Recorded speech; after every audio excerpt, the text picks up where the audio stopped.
Seven clearly hadn't thought their experimentation would produce anything useful and looked rather confused. Snake was, as usual, calm and smug. The door slid closed. Junpei's forehead furrowed as he thought. That meant the number for the mysterious bracelet was 6. 5 plus 7 plus 6 equals 18. 1 plus 8 equals 9. But how could it be 6? The display on the bracelet clearly showed a 0. Suddenly, from somewhere far beneath them, they heard the creak and the groan of tearing metal. With it came the sound of water pouring into parts of the ship that had, until recently, been dry. Oh man, that's not good. I guess the time's just about up, huh? At any rate, we now know that the door can be opened. Let's go. But... Snake, are you sure? Yeah. You know that only Junpei and I can go through this way. You needn't worry. I have a solution to this problem. My last resort. But if now is not the time for last resorts, then when? Last. Resort?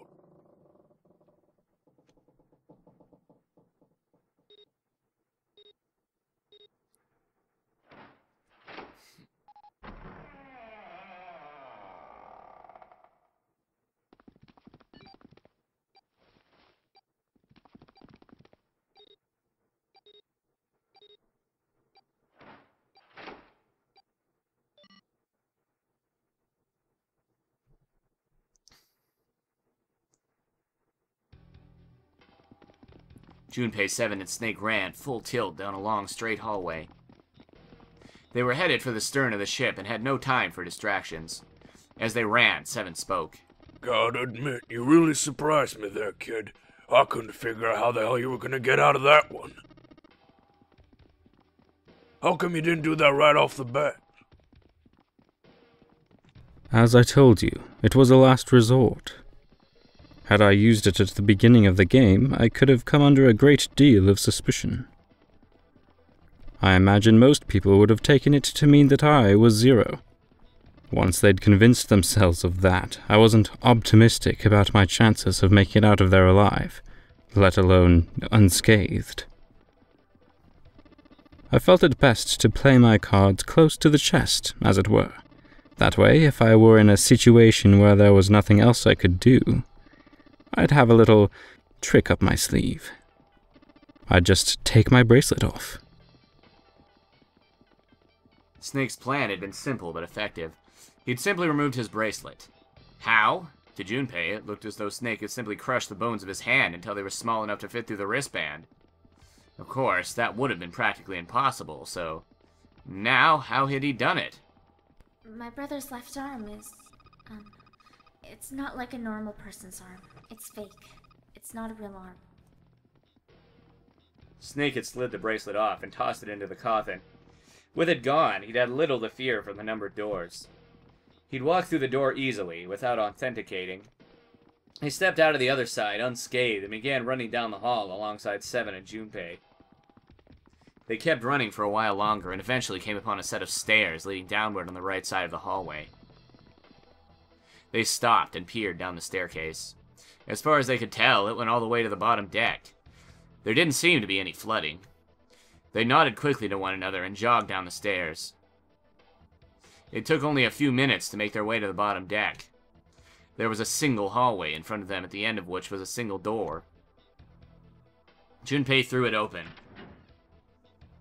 Inside was a massive iron gate. A plate was affixed to the top of it. It read, Incinerator.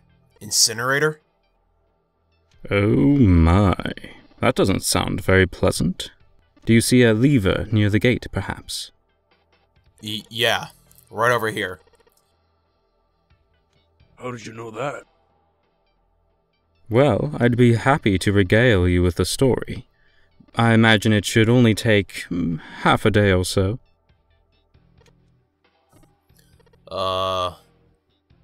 Junpei grumbled, gave Snake a dirty look, and jogged over to the lever. If you pull it, the door ought to open. Got it. He pulled the lever down.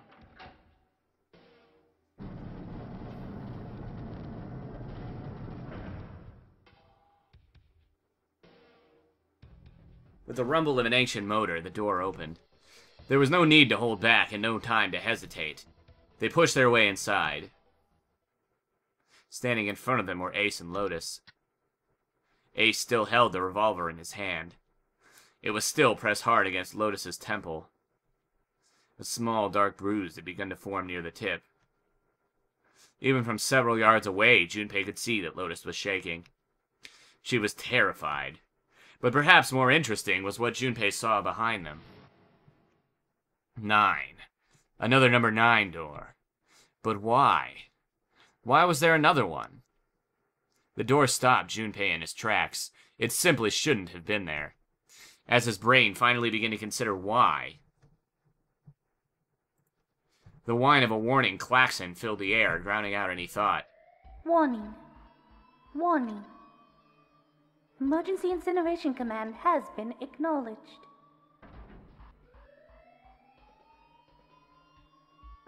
Automatic incineration will take place in 9 minutes. Please evacuate the incinerator immediately. Oh my, how exciting. You've run quite a show here, Zero. A terrifying smile twisted Ace's face. What's the matter? Too frightened to understand? Here, let me explain. It's said that the incineration system is about to activate. In 9 minutes, this room will be engulfed in flame. Huh? Who are you? You don't recognize me? I'm hurt. It's me, Snake. Snake? Ah, yes, you are alive. I'm afraid your bizarre style had me confused. I'm quite glad to see that you're alive. Ace's voice didn't change. Snake ground his teeth. If you don't mind my asking, how did you get here? Snake, Junpei, 7. The 3 of you couldn't have opened the door with the 9.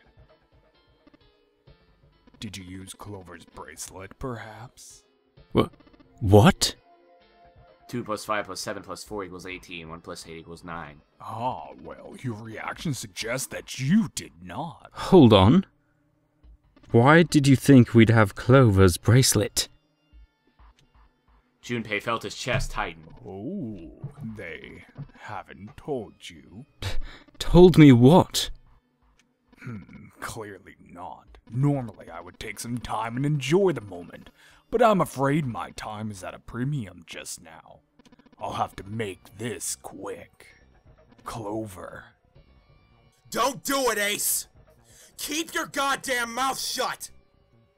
Clover. I said stop it!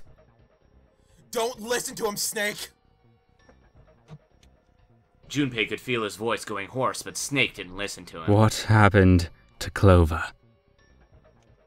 Ace looked at him. The corner of his mouth curled into a hook of a cruel smile. Clover died. The color left Snake's face. He shook his head weakly. No. That's not true. That's impossible. That's a lie. It has to be a lie.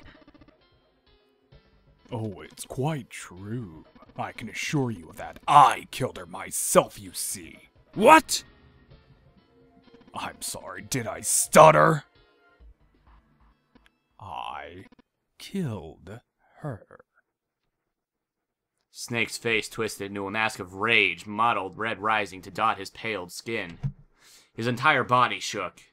He looked at Junpei disturbingly like a demon. I would have rather she died with less suffering. A bullet in her brain, perhaps, would have been ideal. Unfortunately, that would have made quite a bit of noise. Circumstances being what they were, I was forced to settle for the knife. The one the 9th man had, you remember? I believe I caught her just below the shoulder blade. I was rather lucky, in fact. My first thrust went right between her ribs. Her flesh was so soft, my knife slid in so easily, there was no resistance. That feeling was. I confess I feel rather excited. It is a powerful memory. Someday, perhaps, I hope I can feel it again. Incineration will begin in 7 minutes. I'm going to kill you. Snake's words were a guttural growl, barely audible. I'm sorry. What? I'm going to kill you. Ah, so you're going to kill me? Please do. Come now, I'm waiting. Don't do it! Don't listen to him, Snake! Stop it, kid! He's screwing with your head! Is there a problem? What are you waiting for, boy? Don't you want me to send you to join your sister? Don't! Snake! Don't do it! But Snake could no longer hear them. Snake could no longer hear anything.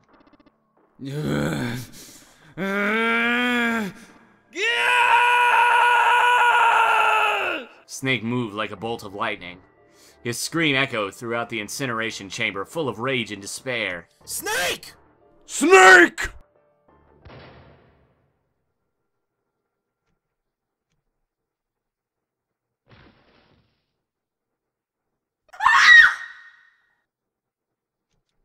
Another scream filled the room.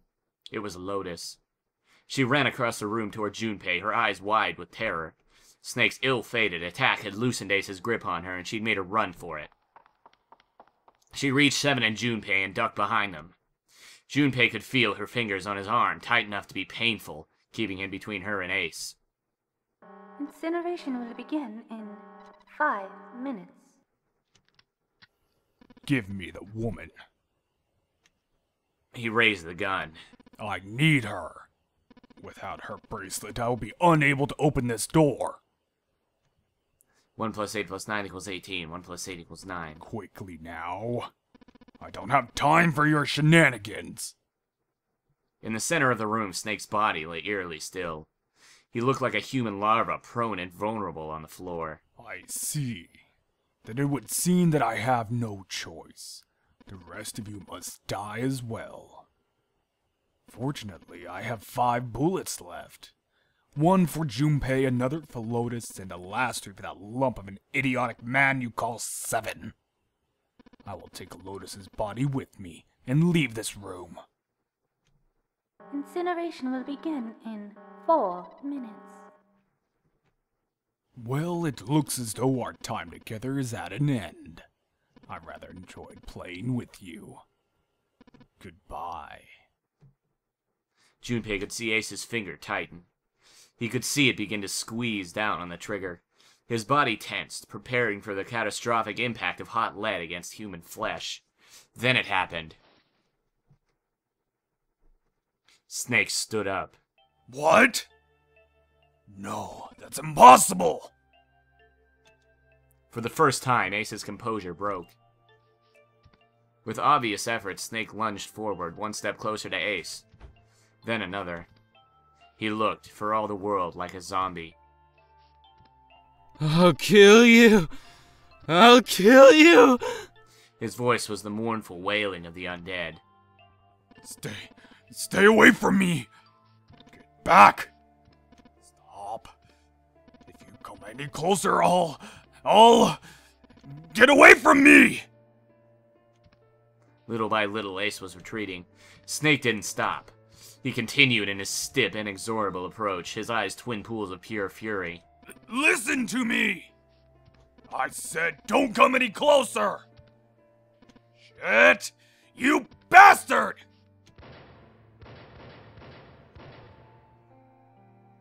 Ace's revolver lapped 5 times. 5 times, the air in the incinerator was split by the crack of a bullet. Snake's body twitched as 5 clouds of blood and torn flesh leapt in the air across his body. A fine pink mist drifted from his body and disappeared. Snake made a strange, short of choking cough. And then his strength was gone. His legs crumbled and his broken and battered body slid to the floor. Incineration will begin in 3 minutes. But Snake wasn't done. Even as the pool of blood beneath him grew, he began to move. He half crawled, half slid toward Ace. One bloody arm wrapped itself around Ace's leg, and the other gripped his thigh with strength that should have been long gone. You son of a bitch! You're a monster! Get off of me! Let me go! Damn you! He kicked at Snake with his free leg, driving his foot into Snake's face, his arm, his shoulder. It made no difference. Snake refused to release him. Once a snake had ensnared its prey, rarely does it release it. This is it, Ace. We're going to burn to death together. What? Incineration will begin in 2 minutes. No! Damn it! Damn you! Get off! Let me go, you monster! Okay, look. Think about it this way. My company owns a wonderful hospital. It has excellent doctors. You're not wounded too seriously. I'm sure they can fix you up easily. You don't have to die. You can be saved. Just let me go. Pathetic. Begging for your life. Then Seven and Lotus began to speak. Junpei could hear tears in their voices and their words were strained. Snake, that's enough. You could stop now. Yes. He's right, Snake. You've done enough. Come on, Snake, let's go. Let's get out of here. You have to come with us. We have to leave together. Snake turned toward them. He coughed and blood spattered across the floor. Then he smiled a sad sort of smile. I apologize, but I'm afraid I can't do that. You'd best forget about me. You need to leave soon. I'm going to take him with me. Shut up! Be quiet! I couldn't save Clover. My sister died because of me. Perhaps this will begin to atone for that. Perhaps in the afterlife, she can forgive me. No, go! Go now! You have to go! Incineration will begin in 1 minute. God damn it. Shit! We're out of time. We have to go! Seven ran toward the exit. Lotus followed him. But Junpei couldn't move. There were white lines down Snake's cheek where his tears had washed the blood away. He was broken, body and soul, and Junpei felt as though half of his own heart had been torn out. His eyes stung, and he tried desperately to swallow to clear the lump in his throat. Junpei! What are you doing? You have to get out of here! Now! Junpei's chest tightened, pulled taut by anger, misery, and a cold feeling of emptiness. Pure emotion surged through his heart alongside the torrent of blood. He could feel it building, a tremendous wave growing taller and taller and taller, and then it broke, crashing down with thunderous force onto his shaken, unprepared mind. Snake! Snake! Junpei's rational mind was gone. He was driven by instinct now, and he launched himself across the floor at Snake and Ace. Or he tried to. Wait. Don't be an idiot, Junpei. He felt a hand grab him from behind. It was Seven. Before he had time to react, the larger man had pinned Junpei's arms to his side and was hauling him bodily back to the door. No! No! I have to help Snake! Snake! Snake! Get off me! Let me go! Incineration will begin in 10 seconds. Ah! Ah! 7, 6. Damn it, I don't got a choice, kid. Don't blame me for this, alright? Oh.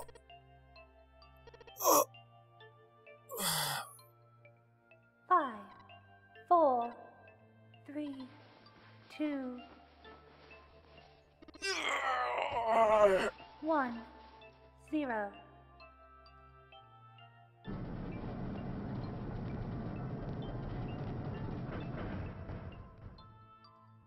Gates 2 and 3 are locked down, beginning incineration. Junpei felt Seven's fist bury itself deep in his stomach, and then his lungs turned to mush. Seven scooped him up in the same motion and leapt through the door. It slammed shut behind them. Junpei struggled to shaky feet. He glanced over to see Lotus only a short distance away. Junpei ran to the door. There was a small window cut into it. Inside, he could see Ace and Snake. Shit. Damn you all! Why? Why me? I don't deserve this! Answer me! Answer me, Zero! Why? 0! 0!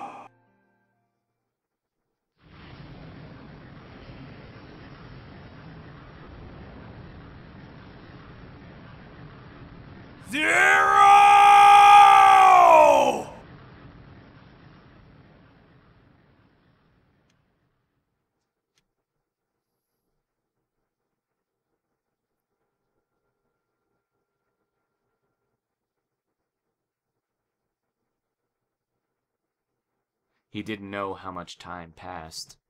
He didn't know how long he stood there, in front of the incinerator.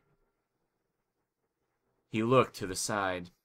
Lotus's face was ashen, and if not for the hand she'd put against the wall, Junpei didn't think she could have stood. Seven looked old and tired and used. His eyes stared at the floor, seeing nothing. Junpei said nothing. He simply began to walk toward the open door and the hallway they'd come down earlier. Hey. Wait, Junpei. Junpei! Where are you going? He blinked when their voices broke the silence. He stopped. You stay here. I'll go get Santa and June. You're gonna bring them down here? How? Don't worry about that. Just stay here and wait. Alright? He began to walk again. He looked over his shoulder and watched Seven and Lotus grow smaller and smaller. They stared back, not moving. He wasn't sure if they could. He turned around again. He knew where he was going. When they'd walked through the hallway earlier, he'd noticed an elevator at the end of the side hallway.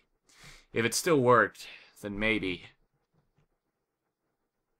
Before long, Junpei found himself in front of the elevator. Next to the door was a button with a triangle on it. He pushed it, and the door opened.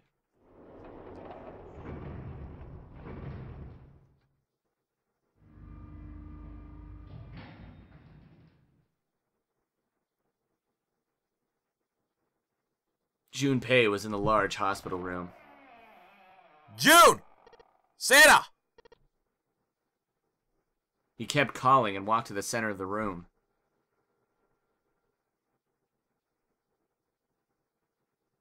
But try as he might, he couldn't find them. Ah, damn it! Where did they go? Increasingly frustrated and increasingly worried, Junpei left the large hospital room.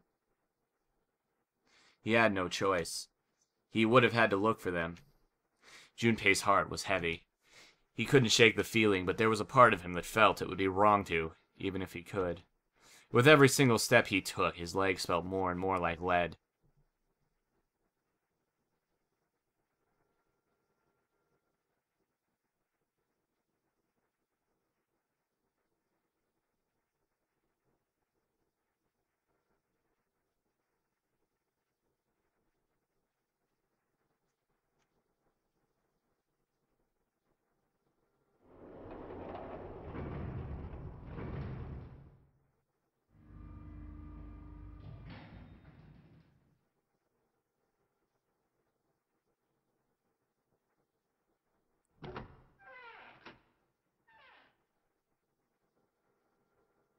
Sometime later, Junpei found himself at the chapel. He stepped inside, expecting to find nothing. But there, on the red carpet in the center of the room... June! No, codenames didn't matter any longer. She was Canny. Connie! Junpei cried her name and ran. Like lightning, he ran across the room toward her. Oh man. Canny. He stumbled to a stop. As he looked down at her body lying so still on the floor, he felt the icy grip of fear upon his heart. She was still, so very still. No, it couldn't be. It was impossible. Slowly, Junpei bent down toward her. His hand shook, and he felt very cold and very hot at the same time. He forced himself to look.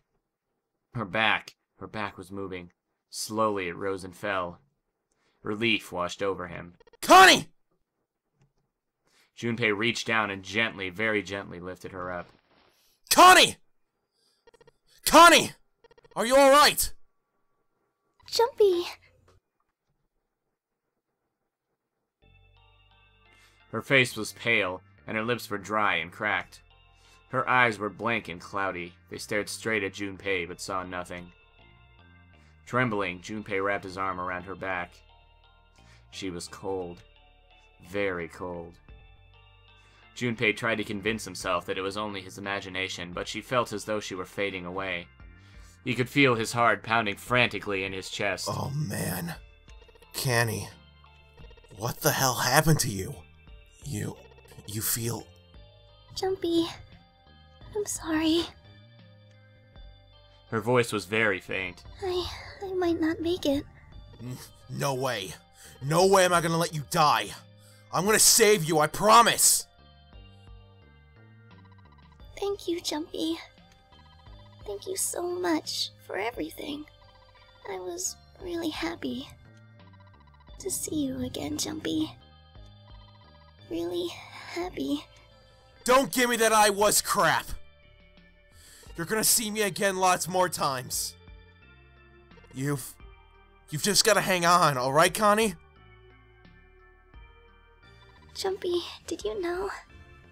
You meant a lot to me when we were kids. I've liked you for a long time, Junpei. A really long time. Junpei's vision had gone blurry. It took him a moment to realize his eyes were filled with tears. He could feel a piercing point of heat deep in his heart like a white-hot flame. He looked down at Akane. Game over. There was a crack of static from above his head and a voice spoke. 0! You son of a bitch! Where are you hiding? Junpei frantically scanned the ceiling for the source of the voice. I am right here. I've always been close to you. What the hell are you talking about? No matter. I will tell you again. Game over. This game has ended. No! No, it hasn't! I'm not gonna let it end yet! I'm gonna get out of here with Connie! You can't. That is impossible. Why? Because you chose the wrong path. The wrong path? That is correct. Your path was inevitable, however. Admit defeat. Where there is shadow, there is light. Where there is light, there is shadow. So it goes. What are you talking about? It matters not. The loser has been decided. I told you, I'm not gonna lose! No, you misunderstand. You haven't lost. I have lost. What? Junpei didn't have time to ponder what that meant before he heard the door slam shut behind him. He spun around. There was no one there. Was it 0? Connie, wait here! I'll be right back, I promise. She managed a single nod. Junpei laid her back down gently and leapt for the door. He yanked it open and shot outside. No one. The hall was empty. There was nothing moving anywhere. Damn it! He didn't want to leave Canny alone any longer than he had to, so Junpei turned around and headed back to the chapel.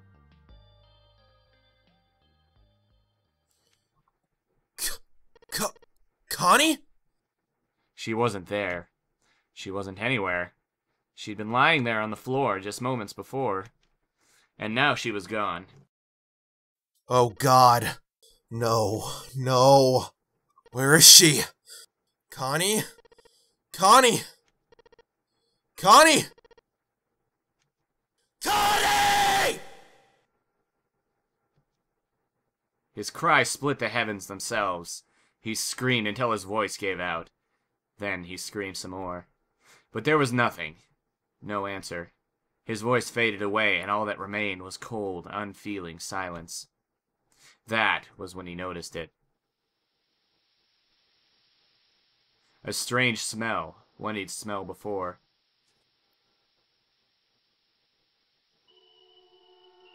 The smell of a peculiar white smoke. 9 seconds later, Junpei's mind winked out.